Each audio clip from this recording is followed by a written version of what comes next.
우리가 고난에 처하게 되면 사람들은 평소에 가장 신뢰하는 대상을 찾게 됩니다. 그래서 그 신뢰하는 대상이라는 것은 돈이 될 수도 있고 또 나에게 도움을 줄 수 있는 어떤 사람이 될 수도 있겠죠. 또한 고난을 극복할 수 있는 여러 수단과 방법들을 찾게 됩니다. 여기서 우리가 생각해 볼 수 있는 것은 그 순간에요. 나의 삶의 주인이 무엇인가, 누구인가를 이렇게 보게 되는 것 같아요. 평소에 힘이 있다고 느끼는 그 무엇이 문제 해결자라고 생각을 하고 있는 것입니다. 그래서 하나님을 믿는 우리 자신도 하나님이 내 주인이다 이렇게 믿고는 있지만 혹시 어려움을 당하면 먼저 내가 할 수 있는 수단과 방법을 먼저 찾고 있는지, 그러고 난 다음에 방법이 전혀 이제 보이지 않을 때 그때서야 하나님 앞에 나오고 있지는 않은지 한번 이렇게 돌아보게 되는 것 같아요. 언제나 하나님이 우선이 되기를 원합니다. 그런 인물이 다윗이었습니다. 다윗은 힘을 가지고 있는 왕이었죠. 그렇지만 본인이 가지고 있는 힘도 있었고 사람도 있지만 항상 위기를 당하면 하나님을 먼저 찾았다는 거예요. 그래서 오늘 시편도 다윗의 시편인데 다윗이 하나님을 아주 간절하게 찾고 있습니다. 여러 고난들이 다윗이 많은 그 고난을 겪었는데 오늘 시편의 배경이 정확하게 어떤 배경이라고 설명은 안 돼 있어요. 그렇지만 아마도 오늘 시편 내용을 봤을 때 다윗이 정말 고통스러웠을 때는 언제인가 여러 고비가 있었죠. 그 중에서도 다윗이 왕이 되고 난 다음에 사랑하는 아들 압살롬에 의해서 왕궁으로 쫓겨나서 정말 사막을 헤매는 골짜기를 헤매던 그 순간이 가장 비굴하면서도 가장 비통한 심정이었지 않았을까. 그래서 이 시의 배경이 되지는 않을까라는 생각을 해보게 됩니다. 그래서 오늘 다윗의 그런 마음을, 심정을 한번 생각해 보면서 묵상해 보겠습니다. 먼저 1절 말씀을 함께 읽어볼까요? 1절 말씀 함께 읽겠습니다. 시작. 오 여호와 내 반석이여, 내가 주를 부를 때 가만히 계시지 마소서. 주께서 가만히 계시면 내가 저 아래 구덩이에 내려간 사람들과 뭐가 다르겠습니까? 다윗이 지금 굉장히 비통한 심정으로 기도를 드리고 있습니다. 한참 동안, 정말 한동안 계속 하나님을 간절히 부르짖지만 중요한 것은 하나님의 음성이 들리지 않는다는 거예요. 어떠한 도움도 보이지 않는다는 것입니다.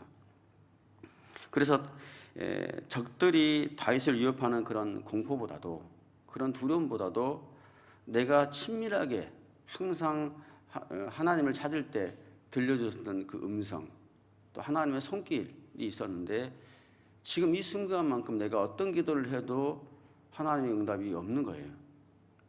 그래서 이 응답 없는 이 상황이, 이 오래된 하나님의 이 침묵이 굉장히 지금 고통스러운 거예요, 다윗은. 그래서 적들로부터 위협을 당하는 것이 두려운 게 아니라 하나님이 대답이 없으신 게 두려움이 있는 거예요. 그래서 하나님과의 단절되는 상황이 다윗 입장에서는 굉장히 죽음의 공포와 같았다는 것이죠. 그래서 다윗은 하나님께서 막 가만히 계시면, 이렇게 대답을 않고 계시면 제가 저 아래 구덩이 속에 내려간 사람들과 뭐가 다를 게 있습니까? 그러니까 하나님께서 대답하지 않는 것은, 구덩이에 들어간다는 것은 이제 무덤 속에 들어가는 거지 않습니까? 무덤 속에 들어가는 사람들과 내 처지가 뭐가 다를 게 있습니까? 라고 기도를 이렇게 하고 있는 거죠. 그 심정으로 그 다음 절 2절 말씀인데 이렇게 고백을 합니다. 주의 지성소를 향해 손을 들어 주께 부르짖을 때 내 간구하는 소리를 들어주십시오.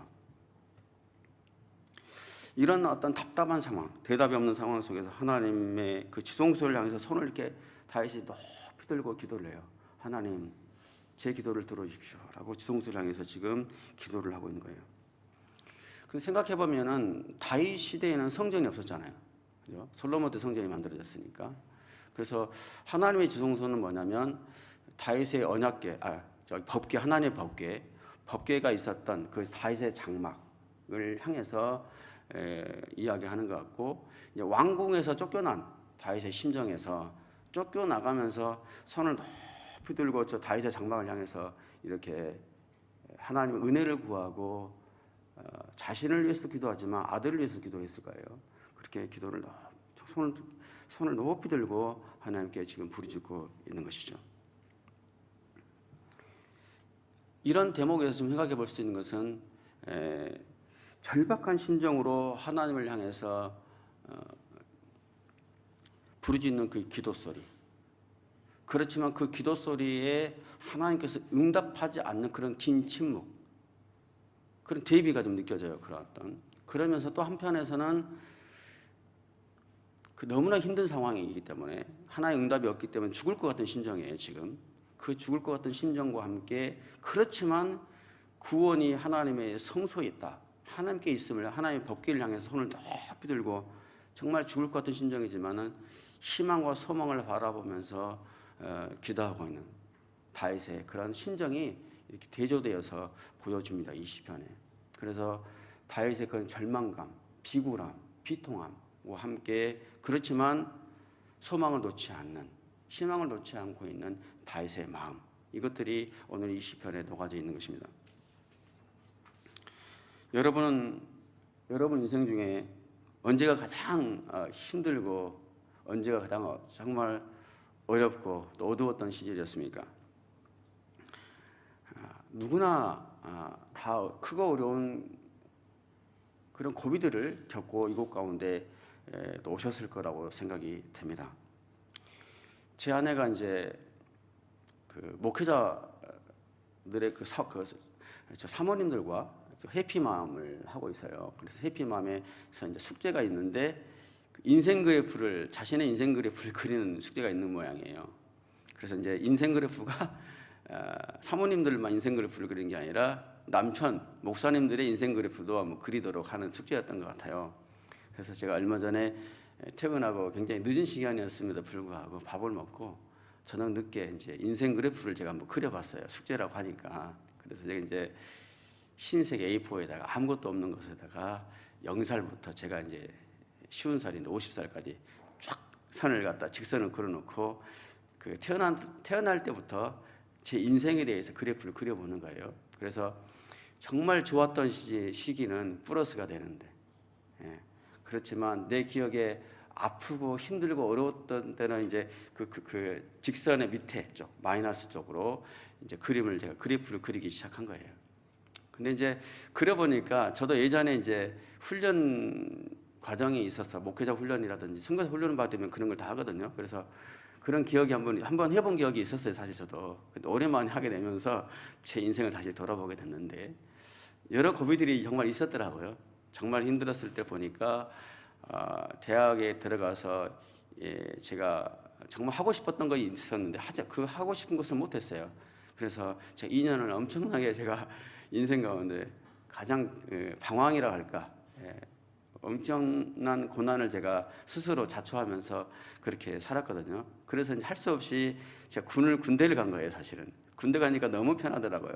왜냐하면은 잡념이 없어지고 몸은 힘들지만 마음은 너무 평안하더라고요. 그래서 저는 군대가 제 황금기지처럼 생각을 해요. 굉장히 저에게 안식처였어요. 사실은 가기 전에 너무 방황을 많이 해가지고 스스로 어떻게 인생을 살아야 되느냐를 고민을 많이 했기 때문에 그런 시기도 지금 그러면서 마이너스 쪽으로 한참 내려가더라고요.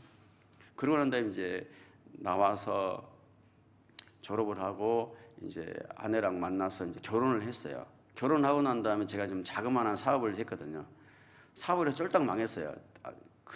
그나마 있었던 것들을 다 털렸어요. 이제 빈털터리가 돼가지고 제가 철화로 기도하고 이제 전철을 타고 한강 그 초로를 지나가면은 그 새벽에 이렇게 빛이 태양빛이 한강을 비추거든요.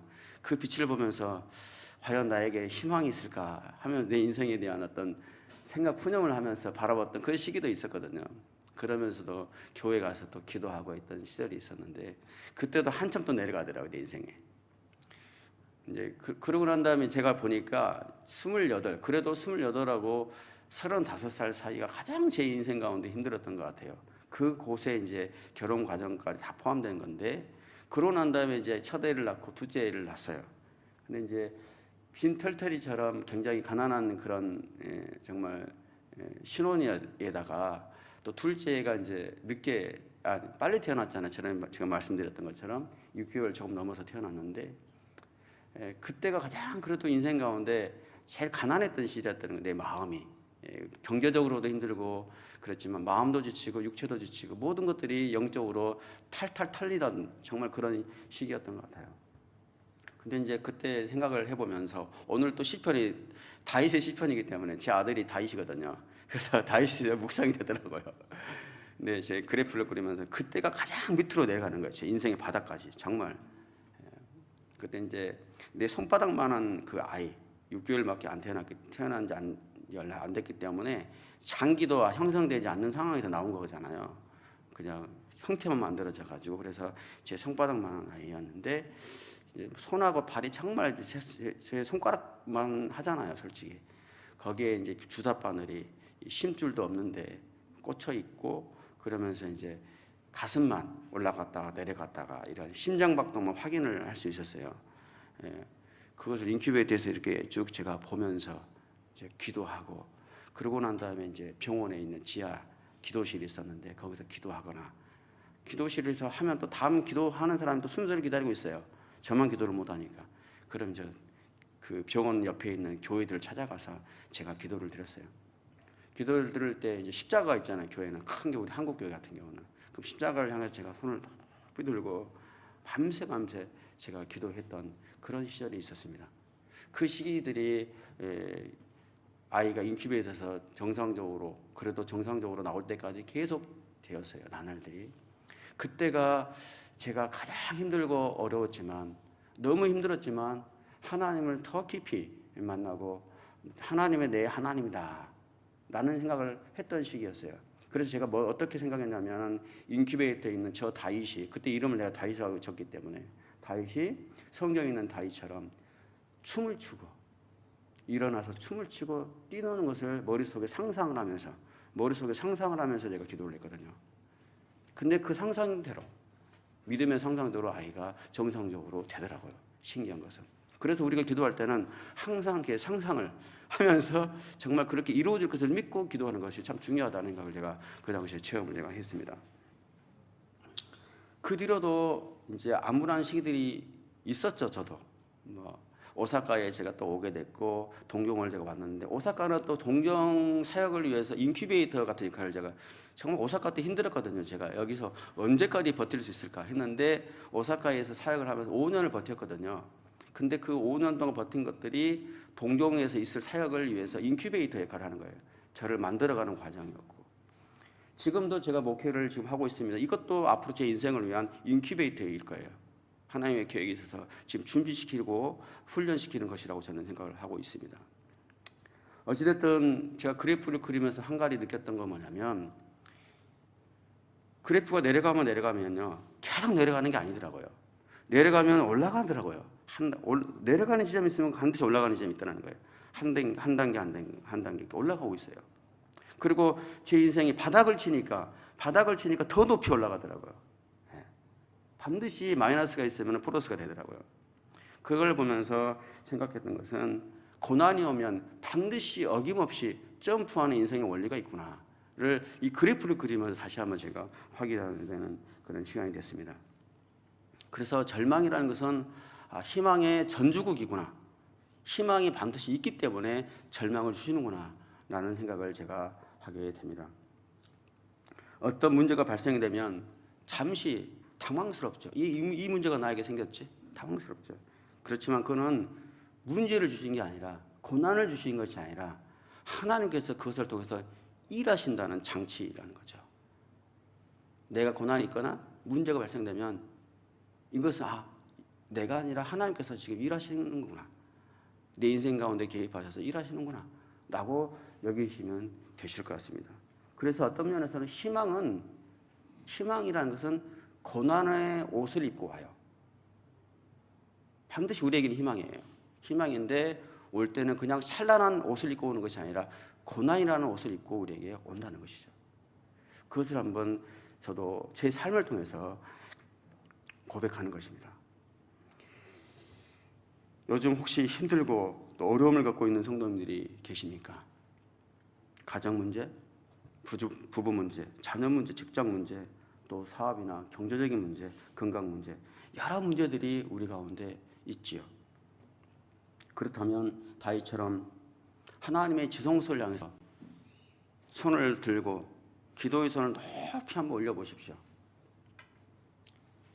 하나님을 향해서 여러분들이 높이 올리시면 높이 올릴수록 하나님의 강한 손이 여러분을 더 강하게 더 가깝게 붙잡아서 여러분들을 일으켜 주시고 이 문제를 고난 가운데 해결해 주실 것을 저는 믿습니다. 하나님은 사랑하는 자녀를 절망 가운데 계속 두지 않아요. 반드시 저와 여러분의 삶을 들어 올려 주실 것을 믿으십시오. 그 믿음으로 오늘도 하나님의 지성소를 향해서 손을 높이 들고 나아가는 저와 여러분들이 되시기를 예수 그리스도의 이름으로 축복합니다. 본문으로 돌아가서 3절부터 5절까지의 내용을 함께 읽어볼까요? 시작. 악인들과 함께 죄 지은 사람들과 함께 나를 끌어내지 마소서. 그들은 이웃에게 화평을 말하지만 마음속에는 못된 생각을 품고 있습니다. 그들의 행위에 따라 그들이 저지른 악에 따라 갚아주시며 그들의 손으로 행한 대로 갚아주시고 그들이 받아 마땅한 벌을 내려 주소서. 그들은 여호와의 업적들과 그 손으로 하신 일들이 안중에도 없습니다. 여호와께서 그들을 무너뜨리시고 다시는 세우지 않으실 것입니다.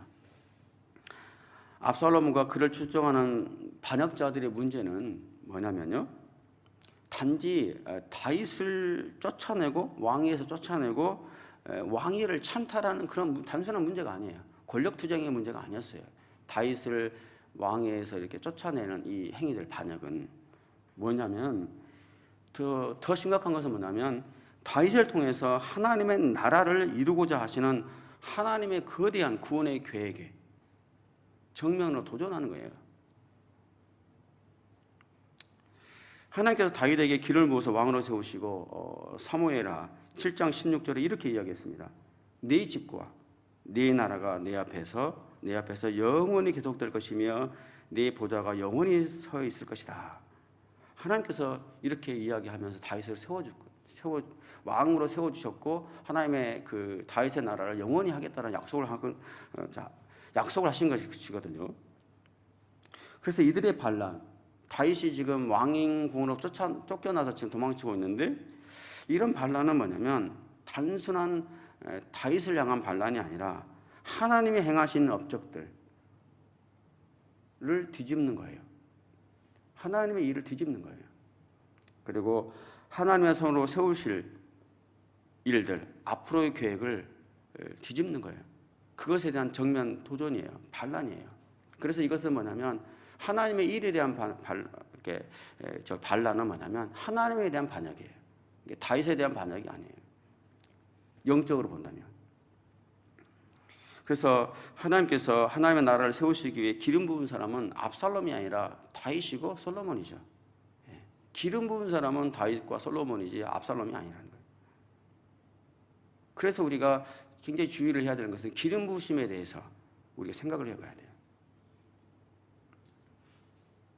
기름 부으심에 대한 사람에 대한 대적은 하나님에 대한 대적이 될 수 있다는 거예요. 굉장히 민감하면서도 굉장히 조심스러운 말씀을 제가 드리고 있는 거예요. 그래서 기름 부은 사람에 대해서 하나님께서 하나님 계획에서 세우셨는데 그 사람에 대한 대적은 곧 하나님의 일에 대한 대적이고 하나님에 대한 반역이 될 수 있기 때문에 우리는 굉장히 조심스럽게 주의 일을 우리가 생각해야 된다는 거예요. 이 점을 엄중한 생각해 볼 때 주님의 나라, 주님의 나라는 곧 하나님의 교회죠. 이 땅에 하나님의 교회. 하나님의 교회도 마찬가지예요. 이 땅에 세우신 기름 부어 세우신 하나님의 교회들이 있어요. 세상이 하나님의 교회를 비판하고 하면 하나님에 대한 대적이에요. 그것도 하나님의 교회이기 때문에. 그리고 하나님께서 세우신 주의 종들이 있죠. 주의 종들도 부족하고 연약하죠. 그렇지만 그 사람을 세운 사람이 누구냐는 거예요. 하나님이시는 거예요. 그러면서 그런 측면에서 봤을 때 아무리 연약한 교회라도 우리가 부족하죠. 교회들도 반성해야 될 게 많아요. 그렇지만 거룩을 유지해야 되죠. 끊임없이. 물론 교회도 하나님께 심판을 받죠. 더 심판을 받아요. 하나님의 종들이 더 심판을 받아요. 말씀대로. 그렇지만 세상이 함부로 해서 될 대상은 아니라는 거예요. 그런 측면에서 기름 부어 세운 교회들이 연약하더라도 그 교회를 위해서 우리가 어떻게 기도할 것인가. 그리고 주의 교회 안에 세워진 주의 사역자들을 아무리 연약하고 부족해도 어떻게 우리가 그들을 향해서 중보해야 될 것인가를 생각을 하셔야 돼요. 왜? 하나님이 세우셨고 하나님의 일이기 때문에 그렇습니다. 그래서 하나님의 교회와 주의 종들을 어떻게 세워갈 것인가, 도와줄 것인가, 또 하나님의 나라를 우리가 어떻게 세워가고 하나님의 비전을 어떻게 우리가 확장해 갈 것인가. 이 다윗의 시편을 통해서 우리가 또 한번 생각해 봐야 될 부분이라고 생각을 합니다.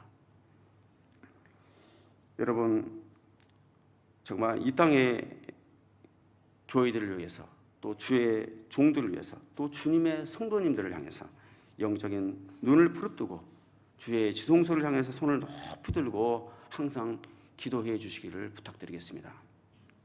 하나님이 행하실 일을 기대하고 이 땅의 교회를 통해서 이루실 거룩하신 하나님의 뜻을 위해서 함께 힘을 모아 기도하며 나아가는 저와 여러분들이 되시기를 예수 그리스도의 이름으로 축복합니다.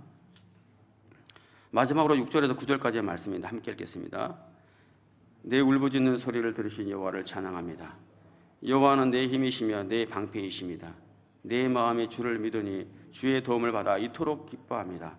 내가 내 노래로 주께 찬양할 것입니다. 여호와는 백성들의 힘이시여 그 기름 부음 받은 이를 구원하는 힘이십니다. 주의 백성들을 구원하시고 주의 기업에 복을 주소서. 또 그들의 목자가 돼 영원토록 그들을 보살펴 주소서. 6절에 보면 내 울부짖는 소리를 들으신 여호와를 찬양합니다라고 있습니다.